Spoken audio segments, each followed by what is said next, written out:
nagtataka kung bakit yung mga kabataan ngayon hindi na nag-o-open ang kanilang mga problema sa kani-kanilang mga magulang. Kasi sa tuwing umiiyak sila, imbis na pakinggan at yakapin mo, pinapagalitan mo pa. Tapos sinasabihan pa natin sila na, anak, ako pakinggan mo.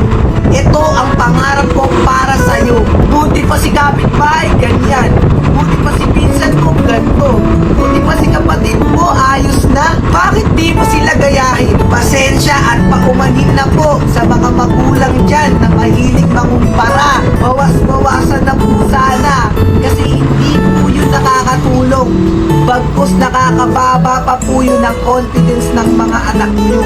Oo, alam po nila na para rin po sa ikabubuti nila yung mga gusto nyo. Pero po minsan, pakinggan rin po natin ang mga gusto ng mga anak natin. Kasi po, may mga bagay sila na gustong gawin pero hindi nila matuloy o magawa kasi sinasabi nyo po na ito dapat yung kailangan nilang sundin. Na ito ang mas okay para sa kanila. Kahit piliin pa niyang magdoktor, pulis, piloto o engineer, kung hindi naman yun yung nasa puso nila, baliwala rin. Kaya madalas nagre-rebelde rin siguro ang maraming kabataan. Kasi imbis na sila po ay ating suportahan, sila pa po ay ating nahahadlangan. Alam niyo po ba kung bakit gusto nilang yumaman?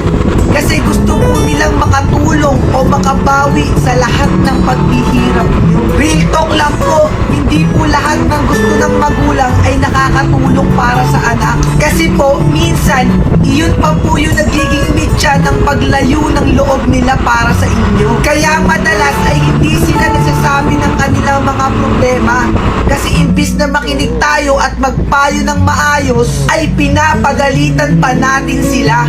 Alam ko po marami pong mag-a-against dito, pero po sana kahit minsan ay pakinggan rin po natin ang boses ng mga kabataan. Dahil may mga bagay sila na gusto nilang patunayan at suportan nyo lang po ang kanilang pinakakailangan.